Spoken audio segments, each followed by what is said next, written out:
buenas tardes. Muchas gracias a quienes son fieles a este programa de todos los martes y de todos los jueves que hemos dado en llamar Status Report.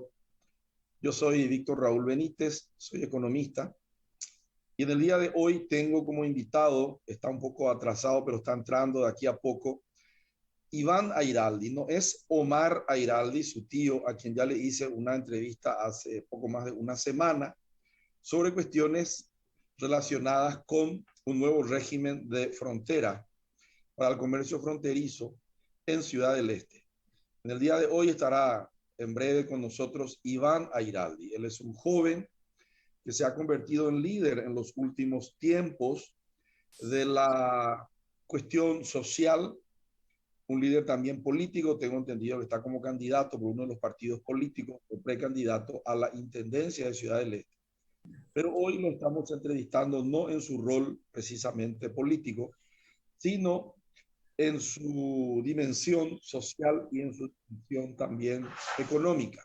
Él es empresario, estaba ejerciendo la Secretaría de la Industria y del Comercio en la gobernación de Ciudad del Este, trabajando con el gobernador Roberto González Baezquez, un líder un poco heterodoxo que se ha desprendido caudillismo político y de la hegemonía política. Allí está Iván. Muy buenas tardes, Iván. Te estaba presentando y me alegro que ya te hayas conectado. Buenas tardes. Desde Asunción estoy hoy en el barrio Seminario. No estoy en mi oficina, estoy en mi casa. Y me gustaría saber en dónde estás y qué estás haciendo y cómo van las cosas en Ciudad del Este. Muy buenas tardes, Víctor. Estamos aquí en Ciudad del Este. Estamos justamente en un PC de campaña. No sé, Víctor, si te comenté que estamos en la carrera política peleando por la intendencia de Ciudad del Este, específicamente por el Partido Liberal Radical Auténtico. Y bueno, estamos desde el PC, como te comenté, conectados. Perfecto. Antes de entrar en el tema político que también me apasiona y quiero saber cómo están las elecciones internas, tanto en el PLRA, también en los movimientos independientes, en el movimiento de la actual intendencia, que es independiente, que aglutina a un montón de grupos políticos, una especie de conglomerado, y del Partido Colorado también, que es un importante actor en el este. Quiero preguntarte primero cómo está la cuestión en Ciudad del Este en la dimensión social.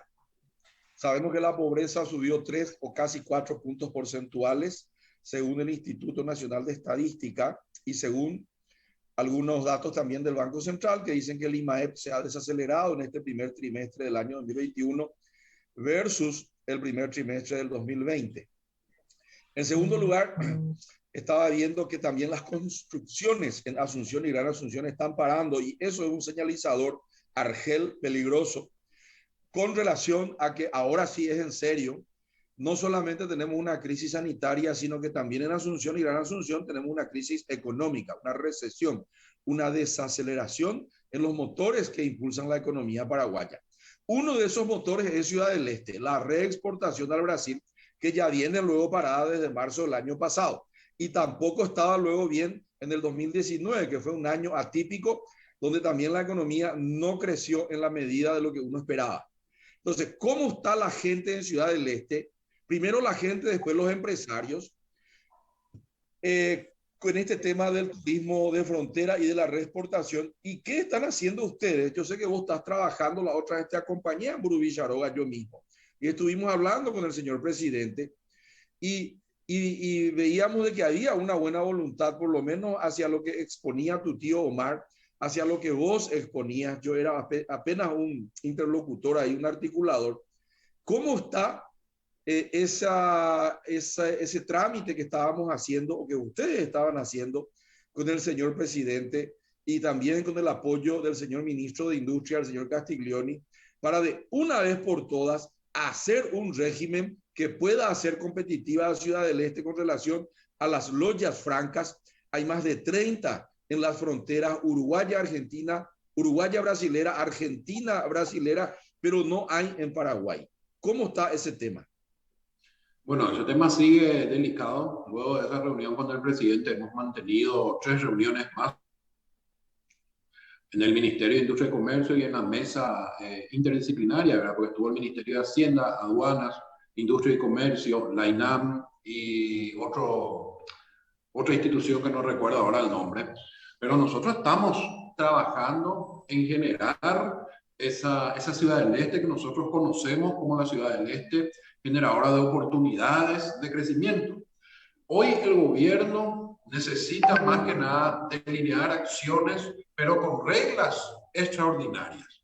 No podemos nosotros seguir teniendo acciones ordinarias o leyes ordinarias a una situación extraordinaria como es la pandemia. Y también yo creo que atrás de toda desgracia siempre viene una posibilidad o una oportunidad, ¿verdad? El gobierno hace un análisis muy frío sin tener en cuenta variables económicas que se tienen que analizar en un tema, cuando se aplica algo así, cuando se estudia algo así. El gobierno hace un análisis directamente en proporción a la recaudación de impuestos, a lo que va a recaudar, a lo que va a dejar de recaudar. Pero hay cuestiones que el gobierno no lo está analizando en forma. Uno de ellos es la elasticidad, la demanda elástica que eso va a tener. Está bien, vas a recaudar menos quizás porque vas a ser más competitivo en el mercado y vas a generar un volumen de negocios más grande. Y en ese volumen de negocios vas a recaudar más de lo que hoy estás recaudando. Por ejemplo, si hoy recaudas por 3.500 millones de dólares, 100 millones de dólares de impuestos, de por ahí por 7.000 millones de dólares estás recaudando 180 millones de dólares. Entonces, ese es el primer punto que el gobierno no analiza. Hace un análisis muy simple, un análisis muy frío. Por otro lado, el tema social.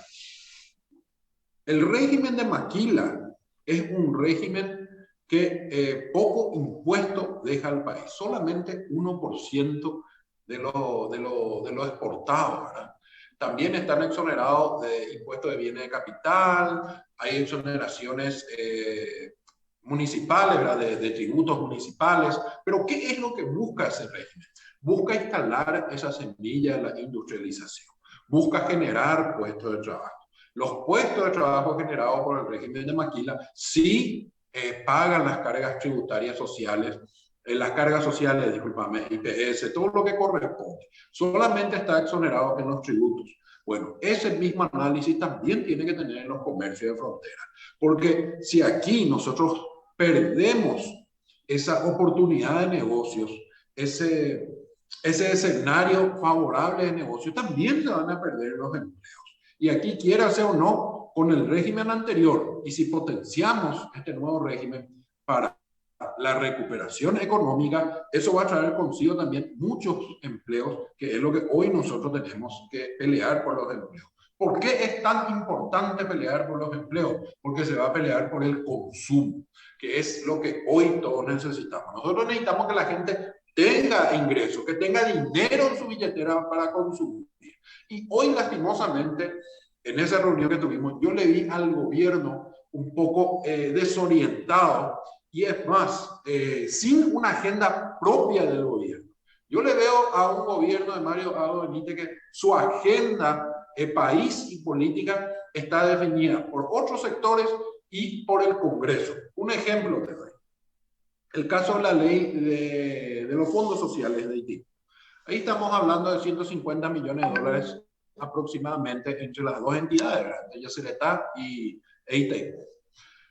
Yo no sé por qué se armó tanto escándalo con los fondos sociales para aprobar esa ley y que al final el Congreso definió la agenda del gobierno, porque el gobierno se opuso desde un principio a ese proyecto de ley, pero ahora lo aprobó. Y sin embargo, ahora con esta medida restrictiva, el gobierno reprograma 100 millones de dólares. Y estamos hablando de montos casi similares. O sea, por un lado, 100 millones de dólares que el gobierno reprograma en concepto de asistencia por las medidas restrictivas a los sectores más vulnerables, a las empresas, por sobre todo, a las pymes, y el sector gastronómico, servicios, todo eso. Y por otro lado, está llorando por 150 millones de dólares. Esas son las cosas que uno con un poco de conocimiento no entiende. porque si al final el gobierno no quería despojarse de eso y ahora te reprograma los fondos para la asistencia directa, entonces son cosas que nos desorienta un poco y por eso nosotros insistimos en que esta herramienta, este proyecto de ley de competitividad de comercio de frontera va a generar oportunidad de negocios, va a generar mayor recaudación impositiva, no, como el principio de los rendimientos decrecientes, ¿verdad? Vas a tener más ingresos, pero no la misma proporción o la misma ecuación que hoy tenés. Pero ¿por qué vas a tener más ingresos? Y porque va a haber una curva elástica que te va a facilitar. Entonces, eso es lo que el gobierno tiene que entender. Nosotros no podemos perder ese posicionamiento que nosotros tenemos. Inclusive, en uno de los proyectos que nosotros queremos hacer como candidato a intendente, potencial intendente de Ciudad del Este, es cambiar el nombre del microcentro. El microcentro se tiene que llamar Centro Internacional de Compras, porque es eso lo que tenemos nosotros. Y en ese Centro Internacional de Compras, que sea una unidad de grandes negocios y una unidad de grandes proyectos. Por eso nosotros estamos abocados prácticamente en nuestro programa de campaña en hacer valer más el PIB del microcentro, el Producto Interno Bruto aquí del microcentro, lo que formó y lo que construyó fortunas de varias familias que estuvieron aquí, que fueron los pioneros que llegaron, y eso nosotros no podemos entregar en bandeja. Por eso al presidente de la República le hemos dicho concretamente las medidas que se pueden tomar para Ciudad del Este y todos los comercios de frontera, lo que usa como referencia al modelo de Ciudad del Este, y así también a nivel país nos presentamos nosotros para ser mediadores de soluciones a nivel país, ya sea macroeconómica, pacificación con varios sectores, porque debemos de reconocer, en algún momento dado, tenemos que reactivarnos económicamente, y para que eso se dé, necesitamos que el gobierno defina por una vez por todas una agenda real de inmunización para que en base a ese calendario de inmunización nosotros podamos también programar nuestra reactivación económica con leyes extraordinarias, a situaciones extraordinarias. Una vez que tengamos eso, ahí nosotros vamos a poder reactivarnos económicamente, y si el gobierno no entra en la carrera de la inmunización, de obtener vacunas, de inmunizar a la población, y bueno, señores, lastimosamente el panorama es negro. Paraguay va a ser el paria de América del Sur, porque en algún momento dado nosotros sostenemos de que se va a generar un pasaporte sanitario, un documento que te va a prohibir de ingresar a un país si es que no estás inmunizado. O sea, una suerte de visa va a ser la inmunización, y eso también va a desalentar que inversiones extranjeras vengan al Paraguay a ser más competitivos, a querer también recuperarse económicamente, y que Paraguay puede ser un aliado excelente para ese escenario en la cadena de valor agregado. Iván, ayer decías en Radio Ñandutí, en un material que vos me pasaste y después yo pesquisé y tuve acceso a la totalidad de tu entrevista, que la próxima pandemia puede ser del hambre. ¿Podés contar cortito eso? Y por último, ¿qué falta para que salga esa ley? Porque yo tengo entendido que ya estaba trabajando la aduana, estaba trabajando Hacienda y estaba trabajando Industria, por instrucción del señor presidente, tal cual habíamos nosotros escuchado en aquella reunión en la cual estuvimos hace poco más de una semana. Entonces, dos preguntas. ¿Por qué vos decís que puede venir una pandemia del hambre? Después vos palañan del programa. ¿Por qué decís, cortito nomás, de que puede venir una pandemia del hambre? ¿Y en qué estadio está, en qué situación está el nuevo decreto? Así en concreto, falta que fulano lea, firme, y falta tal o cual cosa, falta un parecer jurídico. Va en la faltada, Iván, ya le con el de decreto. Bueno, la pandemia del hambre yo sostengo que va a venir porque no se está trabajando seriamente en el plan de salvataje de las empresas y por consiguiente en mantener el empleo. Nosotros vamos a tener gente pasando hambre, gente de clase media, que antes tenía un estatus, hoy quedaron sin trabajo, posiblemente muchos ya están con su medidor conectado, cuotas en los colegios atrasados, queriendo rematar su auto para poder mantenerse. Entonces, eso es muy triste. Esas son las clases medias. Ni que pensar las que son clase baja o situación de pobreza extrema, que hoy, en un país tan rico como el que nosotros tenemos, donde recorriendo las calles vos ves frutas de mango que se pudren en la calle porque nadie recoge, que la gente pase hambre.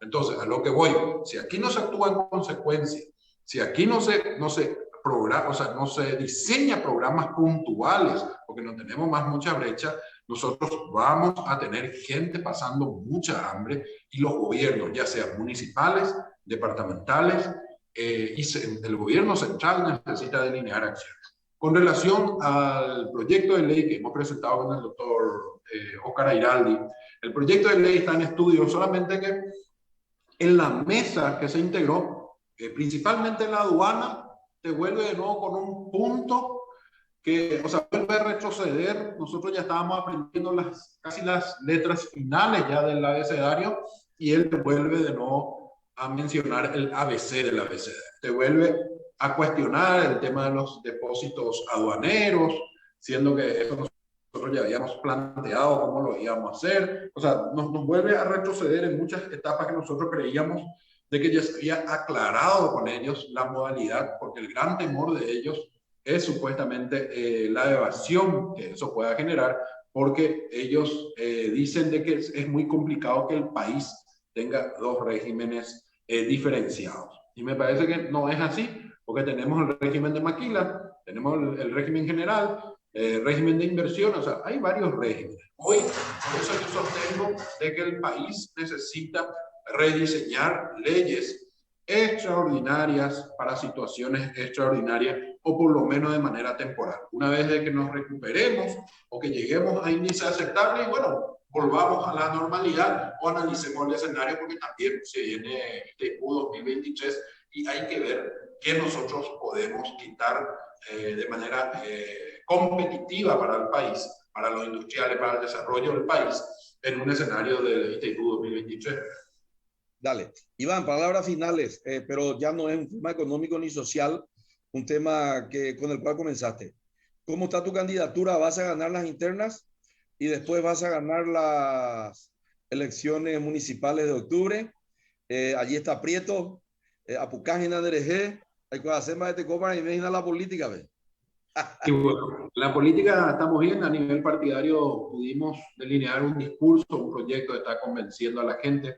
Estamos vendiendo una nueva propuesta y eso es lo que entusiasma a la gente, pero no una propuesta con un discurso vacío, sino que un discurso que tenga consistencia, el no decirte esto hay que hacer, sino que explicar cómo lo tenemos que hacer. De hecho, te comento que preparamos un programa de gobierno excelente que estamos socializando con otros candidatos de otros partidos, en el caso del candidato de Patria Querida, José Ayala Cambra, que también vamos a integrar su proyecto y vamos a establecer cómo nosotros queremos ver a Ciudad del Este en el 2030, en el 2030, un programa Ciudad del Este 2030 y comprometer a todos los candidatos a que sigan ese programa.